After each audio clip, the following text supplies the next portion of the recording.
Welcome to Kidney Talk, a program of Renal Support Network, a show that streams health, happiness, and hope to the kidney community. You can download all Kidney Talk shows from iTunes and find a variety of resources to help you navigate this illness at rsnhope.org. Please welcome your host, Lori Hartwell, who has lived with kidney disease since the age of 2.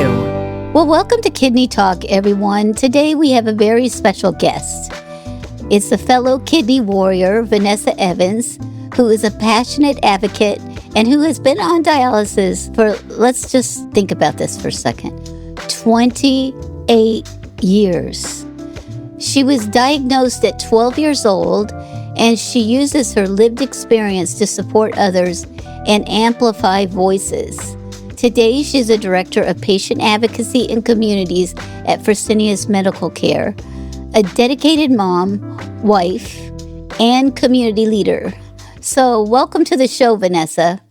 Thank you, Lori. It's so great to be back here with you. I'm actually going on my 29th year of dialysis. So in it to win it, I like to say. Well, tell us a little bit about when you're 12, I relate to having kidney disease at that age. And how did you find out? How did you deal with it? What was even available at that time? Because there wasn't, options change all the time. Right. So I found out when I was 12 that I was going to need a kidney transplant. And probably like you, Lori, I didn't really think too much about it because I just thought, I just get a kidney transplant and life goes on. I did not understand that this was going to be the rest of my life and what this actually meant at all. I don't know, maybe my naivety has served me all my life. But I found out when I was 12. I didn't think too much about it because I really just thought, well, what big deal? I get a kidney transplant and then life goes on. I was lucky that my mom was a match for me. So when I was 18 years old, I did get a kidney transplant. That was literally the year that I graduated high school. And that's actually when I really understood what actually was happening, because I did not understand at all what was going on. I really just thought I just got a transplant and then life will go on. So from age 12 to 18, did you just have to take blood pressure and limit your sodium or? I actually had literally no symptoms of kidney disease. I am not a diabetic. I don't have lupus. I don't have high blood pressure.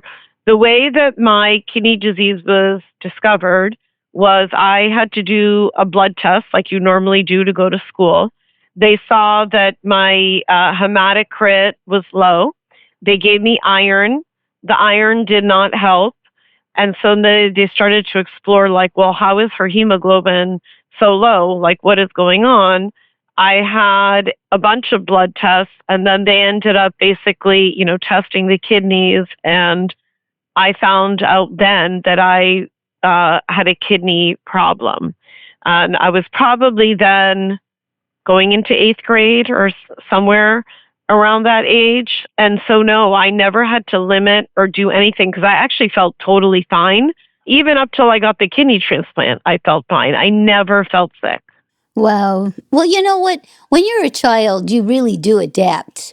That's one thing that I, as a child, I adapted to all these situations.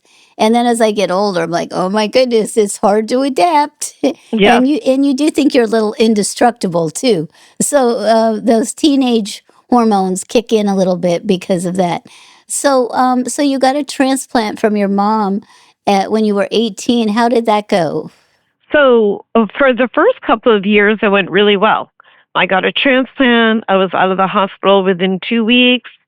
But that's really when I understood that this was going to be a life-changing moment because I never was on any medicine and I was never feeling sick. So I kind of went from what I thought was normal, right? Right. And maybe it wasn't normal, but it was normal for me, to then being on all these immunosuppressants, not always necessarily feeling the best, even though the kidney was doing great.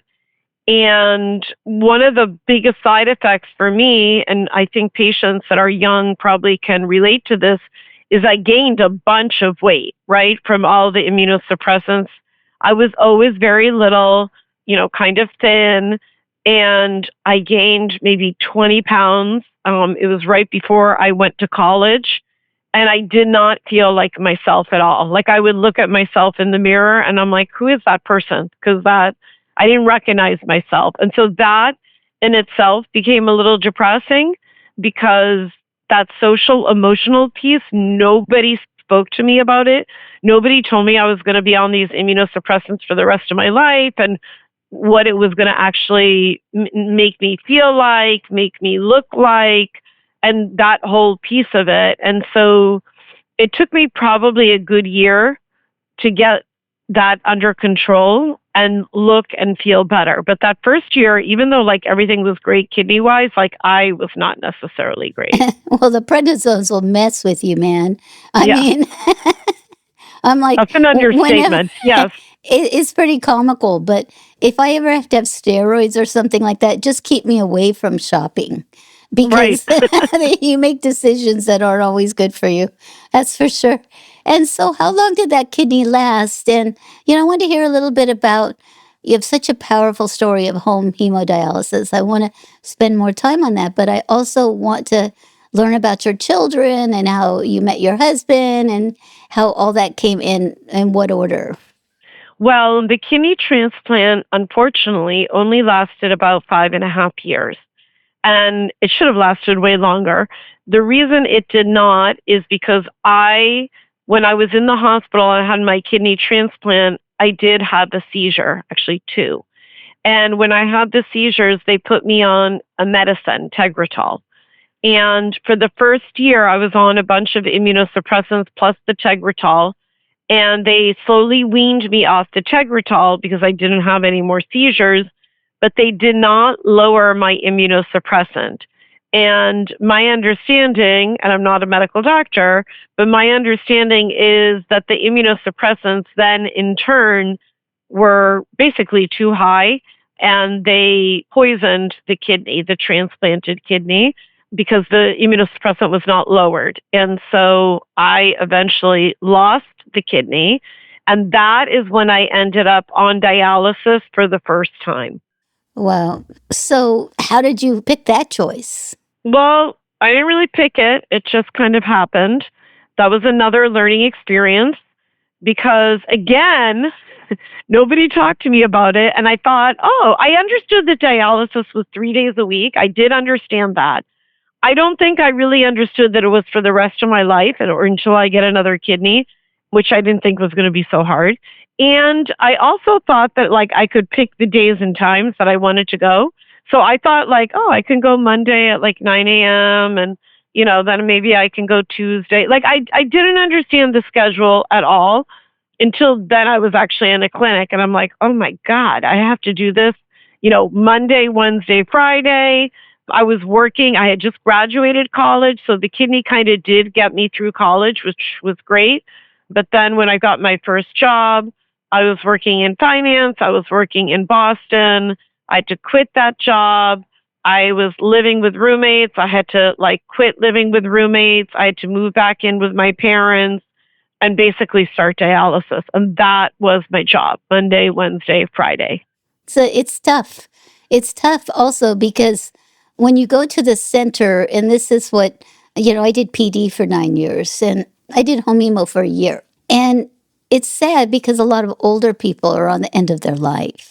Mm-hmm. And when you go in center, you have to witness a lot of people on the end of their life and the fire department coming and the ambulance coming. And, Yeah. it's sad. It can be very sad.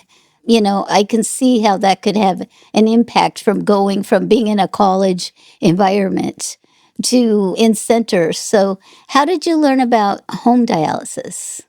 Well, it was very sad for me. First of all, I was definitely the youngest person. I don't even think I was 21 yet. I had just graduated college, so maybe 20s. And you know how this is, Lori. One day Valerie's there and the next day Valerie's not there. And where is Valerie? And Valerie was the person you spoke with. I saw a lot of people pass away in front of me or be there one day and then not be there the next. It's quite emotional as a young person. yeah, I mean, I'm getting emotional thinking about it. I think of one person in particular who is an older lady she passed away and was very impactful during that time. As you get older, it probably gets a little harder, but I was young. And so, yeah, that was difficult. And what ended up happening is I met my husband. And you go through this thing when you're younger, like, who's going to want to date me? I'm on dialysis. And, I come with a bunch of baggage. Like, it's really hard. But I did meet a wonderful man. His name is Paul. Paul and I got married, and I moved to another area in Massachusetts, and I had to start in center at a new clinic, which, by the way, is hard in itself, just transferring out of one Right. clinic to another. That's very hard. Right? And so I did do that. And Paul and I wanted to start a family, and you and I could do a whole other podcast on this because we did. We used a gestational surrogate, and we went through to have both of our boys. But when my first son was born, I felt like I was missing every milestone. We waited forever to have a child. And we went through, again, I could do another podcast on this, like how we got our surrogate, how many we went through, how many times we did IVF, et cetera, et cetera. And when he was born, I felt like I was missing everything because it didn't matter, if he took his first steps or he didn't sleep through the night or he was eating solid. The next day I had to go to dialysis, and then I would come home and I was physically exhausted. And so I wanted to find a better way to do dialysis. And Lori, nobody talked to me about PD dialysis. Nobody actually talked to me about home dialysis. I think I researched online, just kind of looking for a better way. Well, and what's interesting to me, why do you think your doctor at the time didn't tell you? Is it because he didn't offer it? I mean, honestly, it could have been. I don't think he did. Well, actually, I know he didn't offer it. I don't know if he offered PD.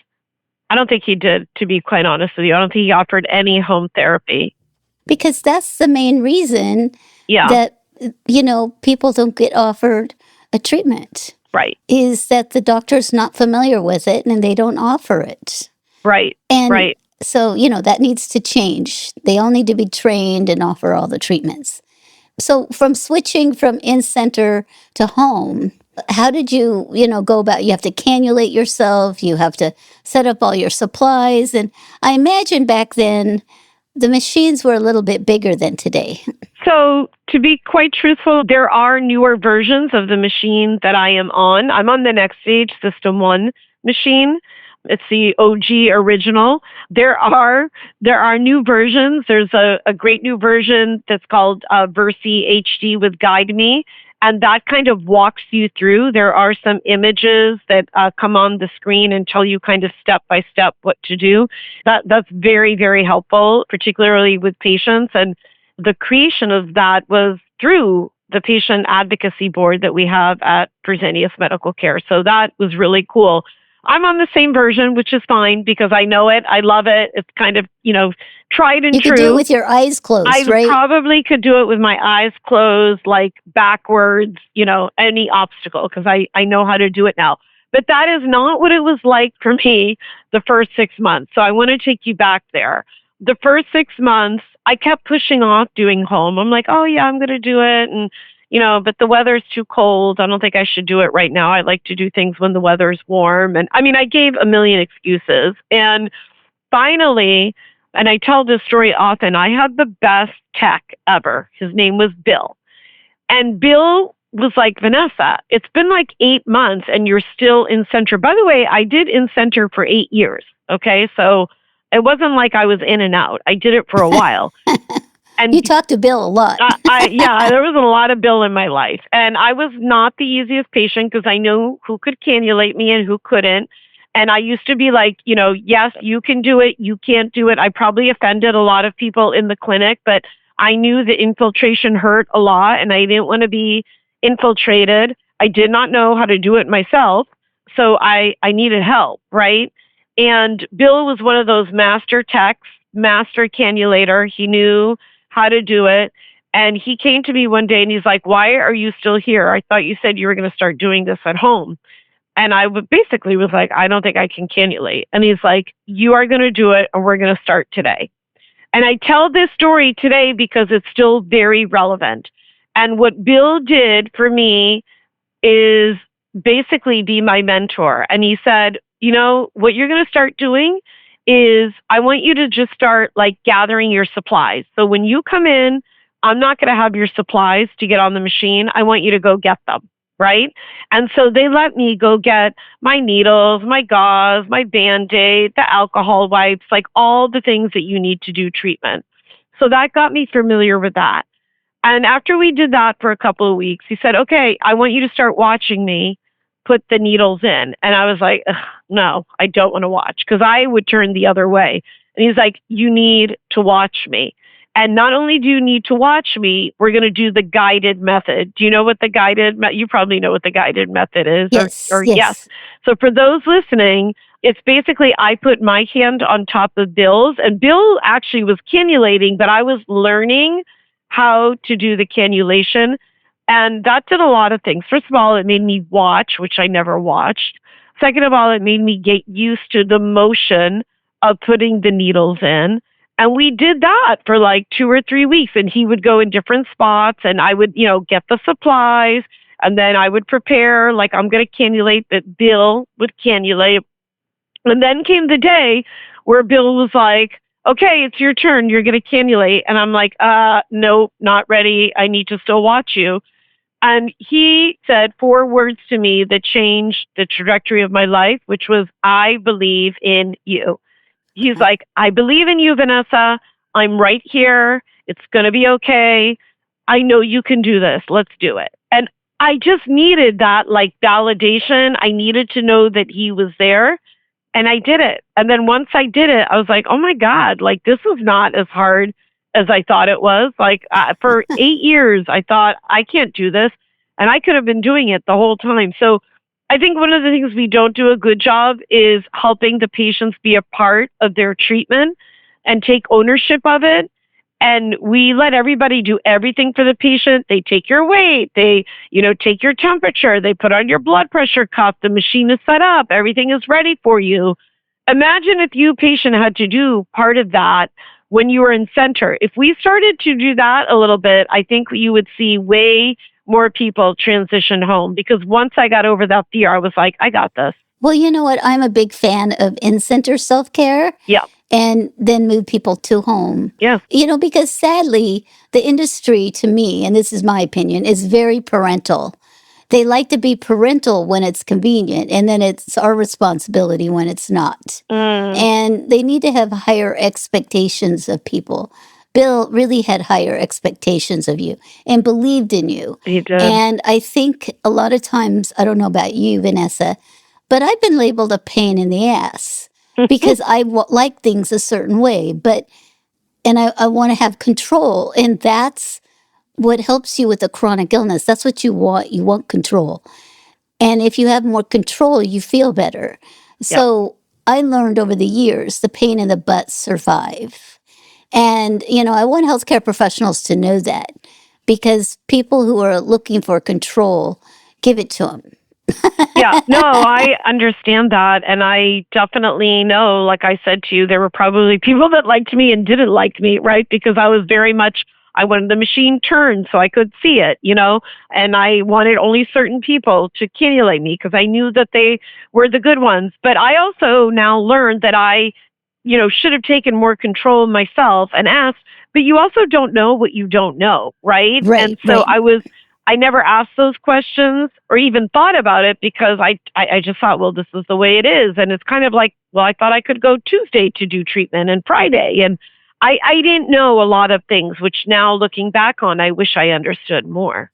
Well, and the longer you're in this industry, the less you know. Right. That's what I've learned. Like, I'm like, oh my God, there's so many other things I need to learn. Right. And you just never stop learning. And True. That's what I think is the sign of somebody who really is an advocate. They always want to learn more, because there's a whole new side of, preventative medicine. There's just so much going on in health. Yeah. That it could help our future. I think so. And just to add to that, Lori, I mean, one of the things that I love about, the space that I work in now is trying to empower patients, right? To not only share their personal journey, because sharing their personal journey then helps a peer, right? Someone that is new to this. And then Okay. they can start to think and ask questions for their own medical journey, because we're not all the same, right? Even though you and I are both labeled with kidney disease, our paths are very different, right? Right. And so we need to understand what are the questions to ask and when to fall back and speak to a healthcare provider or another advocate that can help you. They use this term, patient centered care, but patient centered care to me means you're individual. Sometimes it doesn't mean that to other people. So I think that we have to define our meanings more. So tell us a little bit about your job and how, you transitioned over to be an advocate and head of advocacy. And what do you do today? And how do you use your past experiences to help you achieve your goals? Sure. So, my journey is a long one. I started off being a Spanish teacher. I'm bilingual. My mother is Venezuelan. And when I got diagnosed with kidney disease, I gave up, the job in Boston, if you will, and I had to find a job that I could do part time, basically, and be in a clinic. And for me, it was natural to be a Spanish teacher on a part time basis because Spanish was my minor. I spoke it at home. I understood it. So I started by doing that. Then I started to get involved in the kidney community. And I did that by volunteering to go to events and go to conferences. And slowly, I started to meet people in the industry. I was asked to speak at events. And I started to kind of understand a little bit about the business and know about the conferences because I didn't know anything about what conference was what. And I met people at these conferences, like I said. And one day, after I've been doing this for a couple of years, by the way, and teaching Spanish, I had someone from one of the conferences say, we would love to have you consult for us, right? To talk about the patient perspective. And this was back at Fresenius. And so I worked part time basically as a consultant at Fresenius for a number of years in the home space. And I was also maintaining my job as a Spanish teacher. At that point, I actually started my own business, a Spanish immersion camp. I had a couple of teachers that worked for me. I worked at the local high school. I was consulting and I was juggling dialysis at home as well. And then that turned into Next Stage calling on me. This was before Fresenius acquired Next Stage. And I went to work for Next Stage as one of the patient consultants who they still have today, where if you call their 888 number, you can speak with a patient consultant. So about that lived experience with home therapies. And basically, Lori, I worked my way up, right? Really from working just kind of part-time, consulting, then getting a job as a manager in advocacy, and then working my way up over the last number of years. And I'm really happy that they have really recognized the power that a patient can bring to the table, having this lived experience, but also understanding the business side of things and being able to, kind of take the best, if you will, of both spaces and developing that into this director of advocacy. And what that means now is I have a team of two amazing women that work on my team and about 100 advocates that go out and share their own personal experience with other interested patients and family members, because we know it's really like a full journey about their experience with home therapies, so that when patients are diagnosed and they have a million questions like I did, there's someone they can speak with. They're not Right. giving medical advice or clinical advice or anything like that. It's more just a shared experience, and then they can speak with their medical team to get prescriptions and answer clinical questions and all the other things that they're going to need, because it's a full, it's kind of a full concierge of people that you need. No, it is. And, not everybody relates to everybody. Mm-hmm. That's one of the things that I'm a big believer in through Renal Support Network is, Yeah. you walk into a room and it's kind of like a bar. I don't want to say it, but every bar has different flavors, restaurants, and you may not click with that person. It's And true. if you don't click with that person, the next room might have the place you connect with them. So you have to have more than kidney disease to make a long-term friend. Exactly. And to be an advocate, you want to be sharing your story, which is, I always say it's not all unicorns and rainbows, right? Right. You want to be truthful. And I think it's helpful when you have someone that is, maybe from your area. Maybe you've seen them at church or you've seen them at events. So there has to be a commonality there. We all have the commonality of kidney disease, but like you said, our paths might be all very different. But it's nice to have a peer in that space that you can talk to.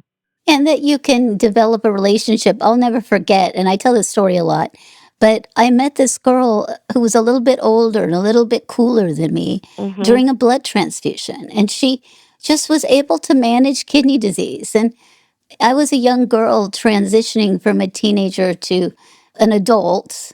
Like I was 19 and going to be 20. And I saw her and I'm like, oh my God, she's so cool. And she's on dialysis, Yeah. And it was so funny because I'm like, I could see myself like that.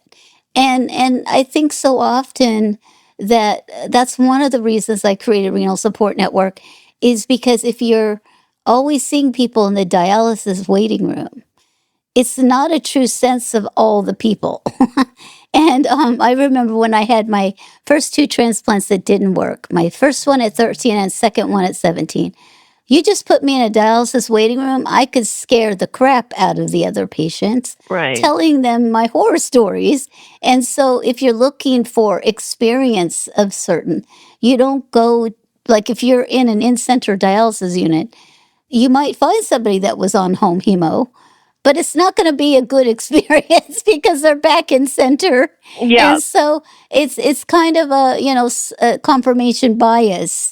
So I always tell people that it's like you got to be in the place where you'll hear all the stories and make sure you're open to hearing everything, because if you're going to one place, you're not hearing the full scope.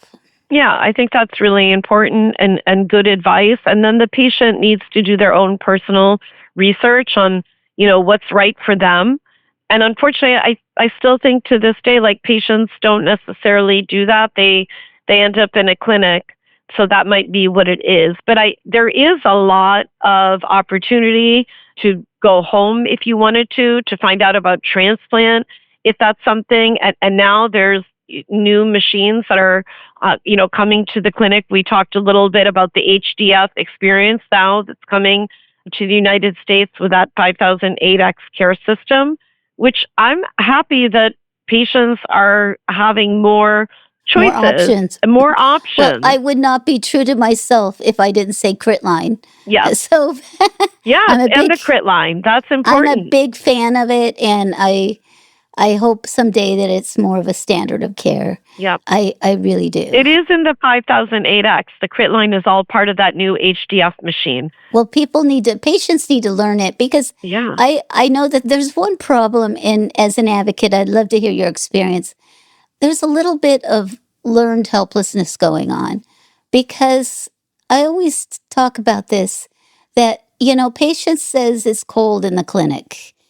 And then the provider says, sorry, nothing we can do about it. So, just bring a blanket. And I think that we have to be really careful how we answer people, because of the fact that they're telling you how they feel. And if you say, oops, sorry, nothing we could do about it, bring a blanket, I think you need to explain to them why they're cold. They have blood out of their body and their hemoglobin's low. Yeah. And we have to set a temperature that's good for everybody in the clinic, not just for them sitting in the chair. Everybody else would quit. And because I think it fosters learned helplessness when you don't explain the why or take the time and then tell them how to solve the problems. Like, make sure you look at your labs and ask your doctor about it. What makes you cold? Mm-hmm. And support them taking charge, because at a point when somebody asks a question, that you may not think is relevant, they decide that they have stupid questions and they don't ask them anymore. And I've seen this over and over again. So, I mean, I feel sad a lot of times because I think there are no stupid questions and Of course patients should not. just ask them. But sometimes they're made to feel stupid. Yes, and that's shameful, and we certainly don't want to do that. And I couldn't agree with you more on understanding why you feel cold and what it is. I mean, even now, when I do my therapy here at home, I can feel cold. Now, the comfort of my own home, right? I can turn the heat up. I can make Right. it as toasty as I want it to be. But that being said, you should understand metabolically, right, what is going on. And unfortunately, that doesn't necessarily always happen. And so understanding the why is important. Yes. And I think that, but it takes time. And so for everybody listening, if a question like, just come online, come on to Kidney Talk or come on to one of the boards and just ask it, why do I feel so cold and what can I do about it? And, and learn for yourself and ask your doctor. Because, when I did home, I had my black poodle in my lap. And Mm-hmm. so that kept me extra warm. A nice little snuggle. A little snuggle and covered under. I mean, the cold is really debilitating at times. It And actually I can don't want to be. ever, I don't want to ever dismiss that. Like maybe it's helping us live longer because they say if you submerge into ice water, you live longer. I don't Maybe. know. I don't I don't. know. I'm going to say that yes, that could be true. It's funny. You're making me laugh because even now when I do my treatment, you can see maybe behind, I have these doors behind me. And when somebody comes in, inevitably they leave the door kind of more open. And I'm always like, shut the door behind you, shut the door behind you. I could just play a little recording of myself saying that because I like it cozy warm. And, any little opening lets a little bit of that air back in. And I like it nice and warm. But yeah, you're right. We should talk about all those pieces. Well, and now give us an update. Are you planning on ever getting a transplant? Huh. So I am highly sensitized. My antibodies, so for those of you listening, this might be something that you may or may not understand. As you get transplants, your sensitivity to a new kidney may go up. Your titers go up, right? And so my antibodies are very high, basically at 100%, Mhm. 99.9, if not 100%. That makes it increasingly more difficult for me to get a kidney transplant. And that is why I also am blood type O positive. So I can give to everybody, but I can only get from O. So that also makes it doubly hard. So the chances of me getting a kidney is like 1 in a million. I am very difficult to match. If anybody listening out there wants to try to donate, still always trying to take donations. Are you listed? Well, I am listed. I'm listed at Mass General in Boston. Yep.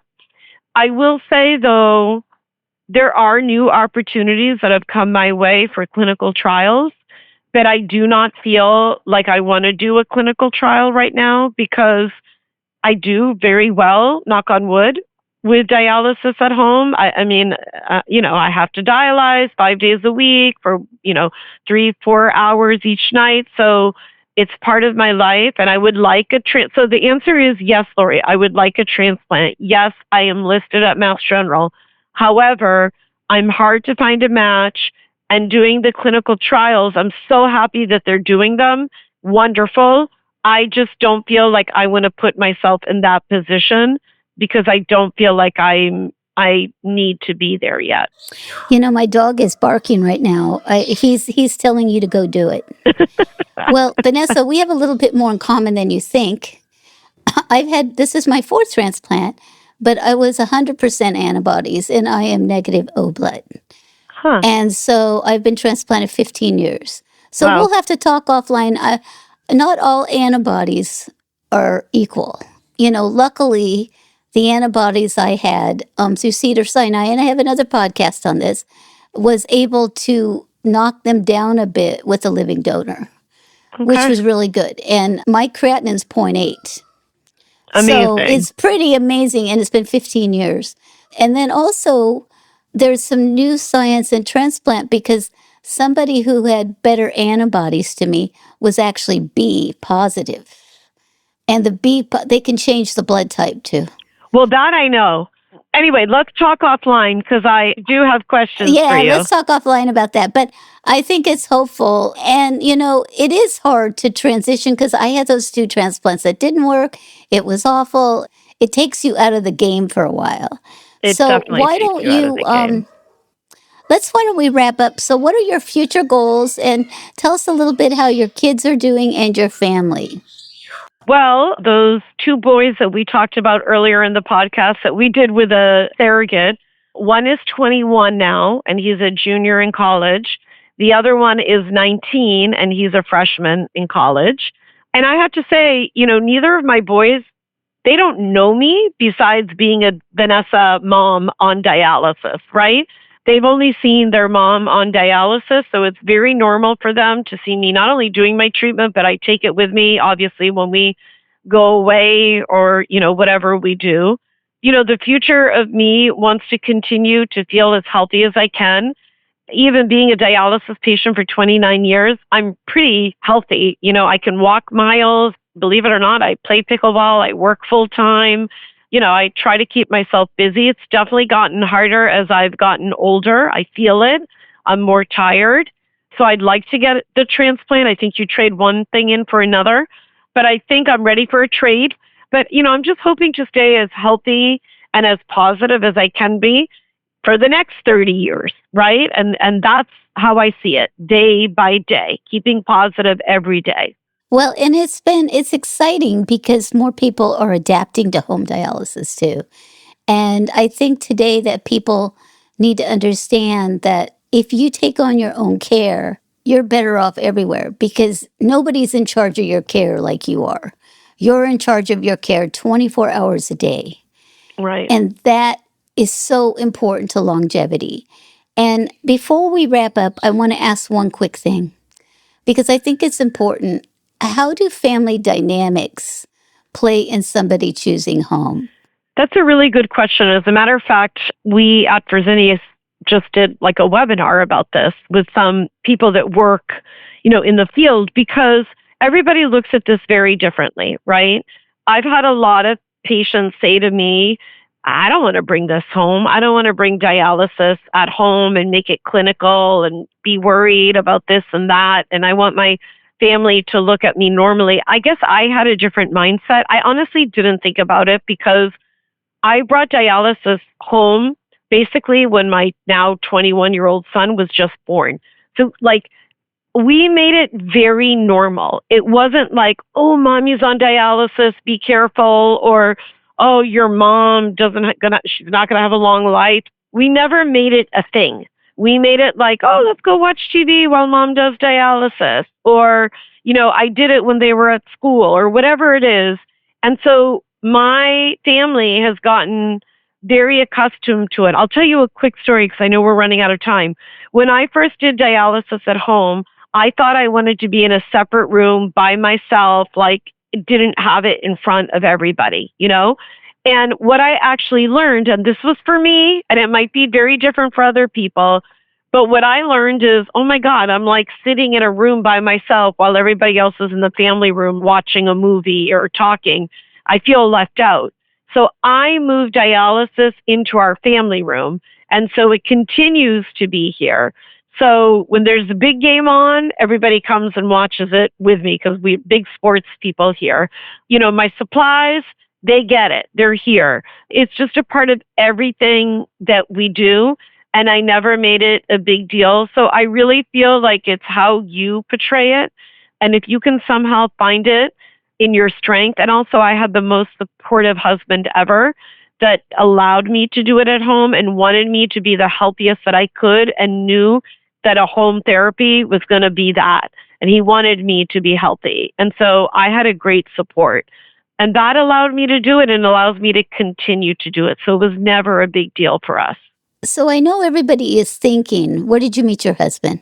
I met him through a friend. Yeah, old school. I met him through a friend, and yeah, he worked with, someone that she was dating, And that was it. We met each other and dated for a couple of years and have been married now 20 plus years. Yeah. Wow, that's wonderful. Thank you. Congratulations. You're Thanks. such an inspiration. Yeah. So are you. And well, I know we just keep on sharing the journey, and I look forward to learning more about your patient advocacy. And home dialysis is better. I chose PD over home hemo, Which is a great therapy as well, too. I mean, yes, definitely. Yeah. But sometimes you can't do. I had to do home hemo while I was getting a transplant. Sure. And because I didn't want any surgeries in my stomach or any PD while I was trying to get that transplant. So you do whatever you can to stay well. So I appreciate, Vanessa, your time, your expertise, and your friendship. So Thank we'll you. see you again and talk a little bit about some other topics we spoke about. That sounds great. I look forward to it. Thanks for inviting me and having me. Thanks for listening to Kidney Talk, a program of Renal Support Network. Please make sure to find us on Facebook or sign up for our newsletter at rsnhope.org. Kidney Talk is intended for informational purposes only. It is not intended to be a substitute for professional medical advice, diagnosis, or treatment from your physician. Always seek the advice of your own healthcare provider regarding your medical condition.